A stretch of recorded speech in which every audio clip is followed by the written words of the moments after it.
जय श्री राम। मैं वसंत रावल। आज ही मैं आपको बताने आया हूं श्रवण नक्षत्र के अंदर नवग्रहों का फलादेश क्या होता है। जन्म कुंडली का सटीक फलादेश करना हो तो सिर्फ ये ना देखा जाए कि ग्रह कौन सी राशि में बैठा है, बल्कि ये भी देखना होता है कि ग्रह कौन से नक्षत्र के अंदर बैठा है और कौन से चरण के अंदर बैठा है, तब जाके उसका सटीक फलादेश हो सकता है। एग्जाम्पल के तौर पे अगर किसी व्यक्ति की जन्म कुंडली के अंदर शनि मकर राशि के अंदर बैठा हो तो हम कहते हैं शनि स्वगृही हो गया, बहुत अच्छी बात है। लेकिन साथ ही साथ हमें यह भी देखना होता है कि शनि ग्रह उत्तराषाढ़ा नक्षत्र, श्रवण नक्षत्र या फिर धनिष्ठा नक्षत्र कौन से नक्षत्र के अंदर बैठा है और कौन से चरण के अंदर बैठा है, तब जाके उसका सटीक फलादेश हो सकता है। इस वीडियो के अंदर मैं आपको बताने वाला हूं सबसे पहले श्रवण नक्षत्र के बारे में थोड़ी सी लेकिन बहुत ही गहन जानकारी दूंगा। उसके बाद मैं आपको बताऊंगा कि नवग्रह देवता जब श्रवण नक्षत्र के अंदर बैठ जाते हैं तो कैसा फल देते हैं, और आखिरी में मैं आपको बताऊंगा कि श्रवण नक्षत्र में जन्मे जातकों को कौन से कार्य क्षेत्र में जाने से बहुत आर्थिक लाभ होता है। तो आइए जानते हैं श्रवण नक्षत्र के बारे में गहन जानकारी। श्रवण नक्षत्र का जो दशानाथ है वो है चंद्र ग्रह देवता। अर्थात जो भी व्यक्ति श्रवण नक्षत्र के अंदर जन्म लेता है समझ जाना चाहिए कि उसका जन्म चंद्र की विंशोत्तरी महादशा में हुआ है, और चंद्र की विंशोत्तरी महादशा 10 वर्ष के लिए आती है। श्रवण नक्षत्र के जो देवता है वो है विष्णु भगवान। अर्थात जो भी व्यक्ति श्रवण नक्षत्र में जन्म लेता है उसे कोई भी शुभ कार्य या फिर मांगलिक कार्य के लिए जाना हो तो उसे अपने नक्षत्र देवता को खास याद करना चाहिए, और उनका मंत्र है ओम वैष्णवे नमः, ओम वैष्णवे नमः, ओम वैष्णवे नमः। अगर ये मंत्र का सच्चे मन से 5 बार अगर जाप करके घर से निकले तो उन्हें अपने कार्य के अंदर, उन्हें अपने मांगलिक कार्य के अंदर निश्चित तौर पे बहुत अच्छी सफलता प्राप्त होती है।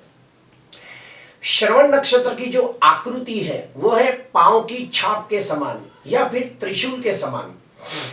श्रवण नक्षत्र का जो अधिपत्य है वो हमारे शरीर के ऊपर हमारे घुटने, हमारी रक्तवाहिनी और हमारे कान, इन तीनों अंगों के ऊपर श्रवण नक्षत्र का अधिपत्य है।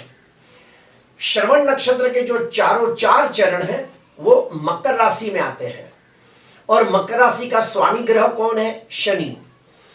श्रवण नक्षत्र के ऊपर 2 ग्रहों की ऊर्जा सबसे ज्यादा काम करती है, एक है चंद्र ग्रह देवता और एक शनि ग्रह देवता। इन दोनों ग्रहों की ऊर्जा श्रवण नक्षत्र के ऊपर सबसे ज्यादा काम करती है। श्रवण नक्षत्र की योनि है वानर, देव है गण, युजा है अंत्य, नाड़ी है अंत्य, तत्व है वायु, पुरुषार्थ है अर्थ, और वृक्ष है सफेद आंकड़े का झाड़। अभी हम लोग श्रवण नक्षत्र के बारे में थोड़ा सा डीप जानकारी हासिल करेंगे कि श्रवण नक्षत्र की जो आकृति है वो त्रिशूल के समान है। इससे ये पता चलता है कि ऐसे व्यक्ति बहुत ही मेहनतू होते हैं, दृढ़ निश्चयी होते हैं, लक्ष्य भेदी होते हैं, लीडर आगेवान होते हैं। ये लोग स्वभाव से बहुत ही स्वाभिमानी, स्वाभिमानी और खुददार होते हैं, उतने ही धार्मिक भी होते हैं। श्रवण नक्षत्र के जो गण है वो है देवगण है। इससे ये जाहिर होता है कि जैसे देवी देवता मनुष्यों को सुख दुख में सहायता करते हैं, वैसे ही श्रवण नक्षत्र में जन्मे जातक अपने अड़ोस पड़ोस में रहने वाले, अपने कुटुंबीजन, अपने सगा संबंधी सबको सुख दुख में सहायता करने वाले लोग होते हैं। और इन व्यक्तियों को पूजा पाठ करना, होम हवन करना, दान पुण्य करना, यात्रा, तीर्थ यात्रा करना, ये सब बहुत अच्छा लगता है। अभी हम और स्टेप अंदर जाएंगे। जो श्रवण नक्षत्र है उसका जो तत्व है वो है वायु। इससे ये जाहिर होता है कि जो भी व्यक्ति श्रवण नक्षत्र में पैदा होता है, ऐसे व्यक्ति बहुत ही जोशीले होते हैं, उत्साही होते हैं, स्फूर्तिले होते हैं और ऐसे व्यक्ति बहुत ही इमोशनल, सेंसिटिव, भावनात्मक, संवेदनशील लोग होते हैं। इन्हें घूमना फिरना बहुत अच्छा लगता है। ये लोग स्वभाव से बहुत ही सरल, निर्मल, कोमल होते हैं, उतने ही इमोशनल, सेंसिटिव, भावनात्मक होते हैं और इन्हें कुदरती सौंदर्य बहुत अच्छा लगता है। श्रवण नक्षत्र का जो पुरुषार्थ है यह है अर्थ। हमारे जीवन के अंदर 4 प्रकार के पुरुषार्थ होते हैं, धर्म, अर्थ, काम और मोक्ष। श्रवण नक्षत्र वालों का जो पुरुषार्थ है ये अर्थ होता है। इससे ये जाहिर होता है कि ऐसे व्यक्तियों को भली भांति पता होता है कि पैसे को कैसे कमाया जाता है, पैसे को कैसे बचाया जाता है, पैसे को कहाँ इन्वेस्टमेंट करना चाहिए, पैसे को कौन से बिजनेस के अंदर लगाया जाए तो जल्दी बढ़ने लगता है। ये सब इन्हें बहुत अच्छी तरह पता होता है। श्रवण नक्षत्र का जो वृक्ष है वो है सफेद आकड़ा। तो जो भी व्यक्ति का जन्म श्रवण नक्षत्र में हुआ हो, ऐसे व्यक्ति को अपने घर के आंगन में या फिर अपने खेत के अंदर या अपने फार्म हाउस के अंदर सफेद आकड़े का झाड़ लगाना चाहिए, तो उन्हें निश्चित तौर पे बहुत लाभ होता है। अभी हम आते हैं दूसरे स्टेप के ऊपर। नवग्रह देवता जब श्रवण नक्षत्र के अंदर बैठ जाते हैं तो कैसा फल देते हैं, उसमें सबसे पहले लेते हैं सूर्य ग्रह को। अगर सूर्य ग्रह श्रवण नक्षत्र के अंदर बैठ जाता है तो अच्छा फल नहीं देता। क्यों? क्योंकि जो श्रवण नक्षत्र है ये मकर राशि के अंदर आता है और मकर राशि के अंदर सूर्य शत्रु राशि का हो जाता है, क्योंकि मकर राशि का स्वामी कौन है? शनि है। तो सूर्य जब शनि की राशि में बैठ जाता है तो वह कमजोर माना जाता है और अच्छा फल नहीं देता। तो ऐसे व्यक्ति निर्णय शक्ति का उनका अभाव बहुत ज्यादा होता है, यानी कि ऐसे व्यक्तियों में निर्णय शक्ति का अभाव होता है, हमेशा कंफ्यूज रहते हैं, सही वक्त पे सही निर्णय नहीं ले पाते। ऐसे व्यक्तियों को कायदा, कानून, कोर्ट कचहरी, पुलिस स्टेशन जैसी चीजों से बच के रहना चाहिए। कोई भी कायदा कानून के नियमों का उल्लंघन गलती से भी नहीं करना चाहिए, वरना उसका खामियाजा उन्हें भुगतना पड़ता है। और एक बात देखी गई है कि जिसका भी सूर्य श्रवण नक्षत्र में बैठा हो उनकी आंखें जल्दी कमजोर पड़ जाती है और उनका भाग्योदय 36 साल के बाद शुरू होता है। ऐसे व्यक्तियों को अपने कुटुंब के अंदर और अपने समाज के अंदर वो मान सम्मान, पद प्रतिष्ठा प्राप्त नहीं होती जिसके वो हकदार होते हैं। क्यों? क्योंकि सूर्य कमजोर होता है। अभी हम आते हैं दूसरे स्टेप पे, चंद्र ग्रह। अगर चंद्र ग्रह श्रवण नक्षत्र में बैठा हो तो भी अच्छा फल नहीं देता। क्यों? क्योंकि चंद्र मकर राशि के अंदर शत्रु राशि का होता है और चंद्र का शनि के साथ शत्रुता का संबंध होता है। तो जब भी चंद्र शनि की राशि में बैठ जाता है तो निश्चित तौर पे कमजोर माना जाता है और उसका फल अच्छा नहीं मिलता। तो ऐसे व्यक्ति मन से बहुत ही चंचल होते हैं और अपने मन को, अपने बुद्धि को एक जगह पर केंद्रित नहीं कर पाते। ऐसे व्यक्ति बहुत ही इमोशनल, सेंसिटिव, भावनात्मक, संवेदनशील लोग होते हैं। इन्हें छोटी छोटी बातों का बहुत जल्दी बुरा लग जाता है। और जिसका भी चंद्र श्रवण नक्षत्र में बैठा हो उनकी माता को अपने जीवन के अंदर बहुत आर्थिक संघर्षों का सामना करना पड़ता है। जिसका भी चंद्र श्रवण नक्षत्र में बैठा हो उनमें और एक बात देखी गई है कि ऐसे व्यक्ति बहुत मेहनत करने के बावजूद वो उन्नति, प्रगति, विकास नहीं कर पाते जिसके वो हकदार होते हैं। ऐसे व्यक्ति मानसिक दृष्टि से हमेशा चिंतित रहते हैं। अगर उनके जीवन में कोई भी दुर्घटना घट जाए तो बहुत जल्दी हताश, उदास, निराश हो जाते हैं, डिप्रेस हो जाते हैं। अभी आते हैं तीसरे नंबर पे, मंगल ग्रह देवता। अगर मंगल ग्रह देवता श्रवण नक्षत्र में बैठा हो तो निश्चित तौर पे बहुत अच्छा फल देता है। क्यों? क्योंकि श्रवण नक्षत्र मकर राशि के अंदर आता है और मंगल ग्रह मकर राशि के अंदर उच्च का माना गया है। तो जब भी मंगल मकर राशि में हो तो वहां उच्च के जैसा फल देता है। तो ऐसे व्यक्ति शरीर से स्वस्थ, तंदुरुस्त, निरोगी होते हैं।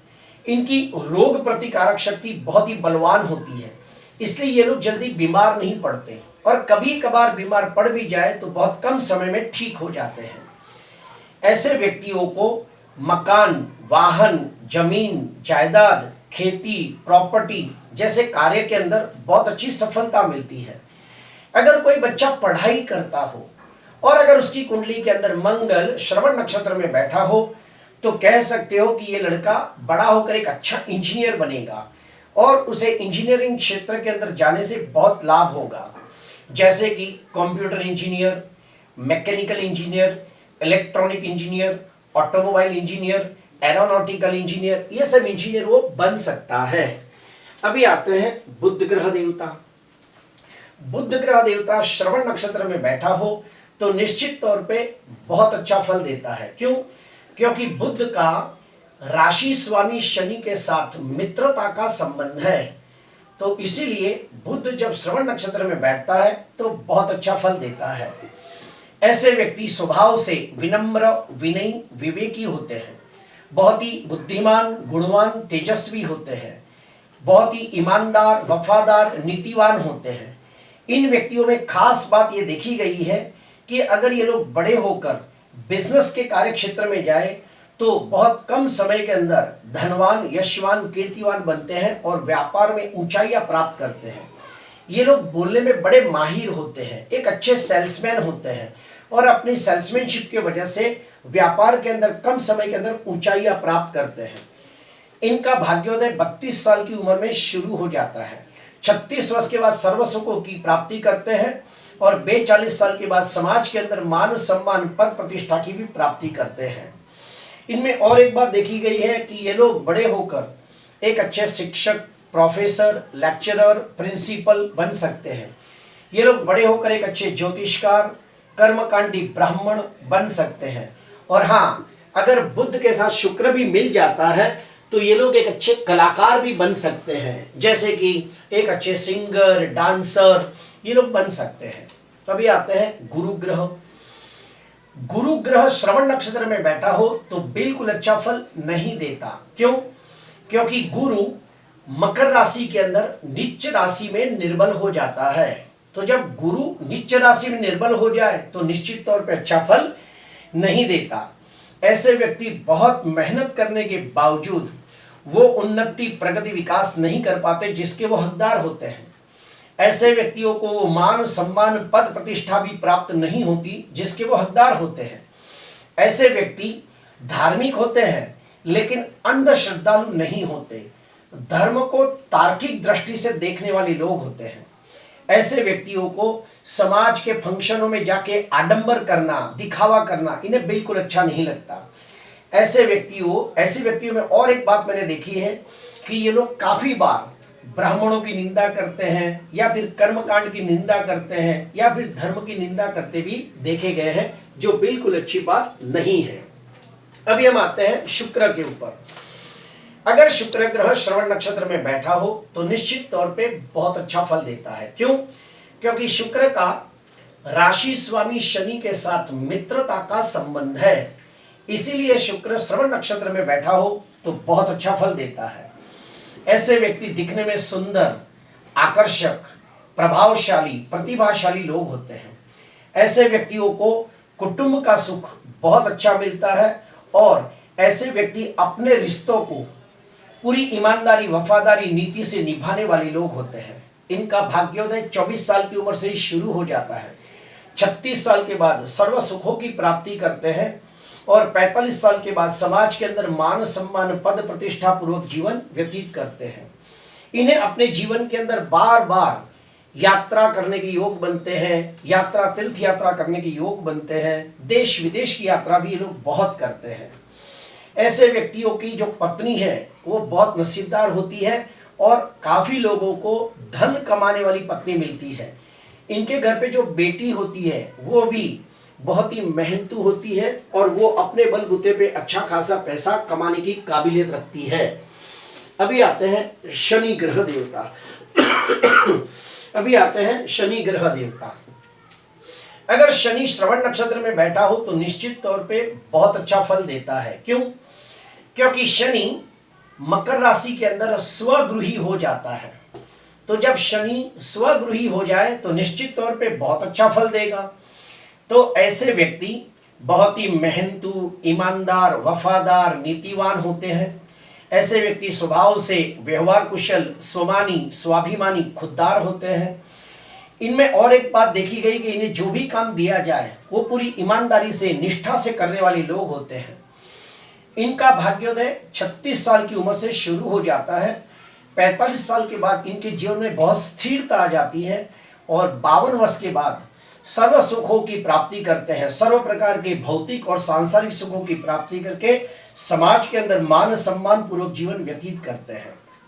इनमें और एक बात देखी गई है कि जिनका भी शनि स्वगृही हो तो ऐसे व्यक्तियों को लोखंड, मैन्युफैक्चरिंग, रिपेयरिंग, मशीनरी, मैकेनिकल काम, बिल्डिंग मटेरियल का काम, एनजीओ चलाना, पशुपालन का काम जैसे कामों में बहुत लाभ होता है। ऐसे व्यक्ति अपने काम के प्रति पूरे ईमानदार, वफादार, नीतिवान होते हैं। अभी हम लोग आते हैं राहु के ऊपर। अगर राहु श्रवण नक्षत्र में बैठा हो तो भी बहुत अच्छा फल देता है। क्यों? क्योंकि शनिवत राहु, राहु के अंदर काफी सारे गुण शनि के होते हैं और शनि मकर राशि के अंदर बहुत अच्छा फल देता है। इसीलिए ऐसे व्यक्ति बहुत ही बुद्धिमान, गुणवान, चालाक, चतुर, होशियार होते हैं। तीक्ष्ण बुद्धि वाले लोग होते हैं, उत्तम स्मरण शक्ति वाले लोग होते हैं। इनकी तर्क बुद्धि बड़ी लाजवाब होती है और ये लोग अपनी मीठी वाणी से अपना काम निकालने में भी माहिर होते हैं। इन व्यक्तियों को राजनीति के क्षेत्र में जाने से बहुत नामना प्राप्त होती है। ये लोग अगर मिलावट का धंधा करें या फिर इलीगल काम करें, जैसे कि मटका, जुगार, बैटिंग, चरस गांजा बेचना, अफीम बेचना, ब्राउन शुगर बेचना जैसे धंधे में जाए तो उन्हें बड़ा लाभ होता है। इन व्यक्तियों को गुड़ ज्ञान के प्रति भी बहुत रुझान होता है। ऐसे व्यक्ति चाहे तो अच्छे ज्योतिषकार, वास्तुशास्त्री, रत्नशास्त्री, कर्मकांडी ब्राह्मण भी बन सकते हैं। राहु जब श्रवण नक्षत्र में बैठ जाता है तो ये लोगों की बड़े बड़े लोगों से पहचान होती है और ये अपनी पहचान के द्वारा काफी सारे काम आसानी से निकाल लेते हैं। अभी आते हैं केतु ग्रह। केतु ग्रह अगर श्रवण नक्षत्र में बैठा हो तो अच्छा फल देता है। ऐसे व्यक्तियों को पूजा पाठ करना, होम हवन करना, दान पुण्य करना, यात्रा, तीर्थ यात्रा करना सब अच्छा लगता है। इन्हें वेद, शास्त्र, पुराणों का ज्ञान प्राप्त करना भी अच्छा लगता है। इन्हें गुड़ शास्त्रों का ज्ञान भी बहुत अच्छा लगता है और ये लोगों का intuition power, six sense power बड़ा स्ट्रांग होता है। इन्हें भविष्य में घटने वाली घटनाओं के बारे में कुछ खास पता चल जाता है और उनका जजमेंट ज्यादातर सही होता है। ऐसे व्यक्तियों को और एक चीज देखी है कि जीते जी तो मान सम्मान मिलता ही मिलता है, इनको मरने के बाद भी लोग बहुत याद करते हैं, मरने के बाद भी इन्हें मान सम्मान, कीर्ति प्राप्त होती है। अभी हम आते हैं तीसरे स्टेप में। श्रवण नक्षत्र में जन्मे जातकों को कौन से कार्य क्षेत्र में जाने से लाभ होता है? तो सुनिए, वो लोग एक अच्छी दूध की डेयरी खोल सकते हैं, कोल्ड ड्रिंक की दुकान खोल सकते हैं, आइसक्रीम शॉप खोल सकते हैं, टूर ट्रैवल्स का बिजनेस कर सकते हैं। ये लोग सिविल कंस्ट्रक्शन में जा सकते हैं, लोहे का व्यापार कर सकते हैं, खानदान से लगते कार्य में जाए तो बड़ा लाभ होता है। खेतीबाड़ी, बागवानी, कलाकार, पेंटर, समुद्र में जो चीजें निकलती है वो उसका व्यापार करे। ये लोग एक अच्छे ज्योतिषकार, वास्तुशास्त्री, कर्मकांडी, ब्राह्मण, रत्नशास्त्री, मैनेजर, स्विमिंग क्लासेस चलाना, ये सब लोगों को अच्छी तरह आता है। प्रिय दर्शकों, आज मैंने आपको बताया कि श्रवण नक्षत्र में जो भी जातक जन्म लेता है उन्हें कौन से कार्य क्षेत्र में जाना चाहिए और जब नवग्रह देवता श्रवण नक्षत्र में बैठ जाते हैं तो कैसा फल देते हैं। आज के लिए बस इतना ही। आपको अच्छा लगा तो जरूर लाइक करना, सब्सक्राइब करना। नमस्कार।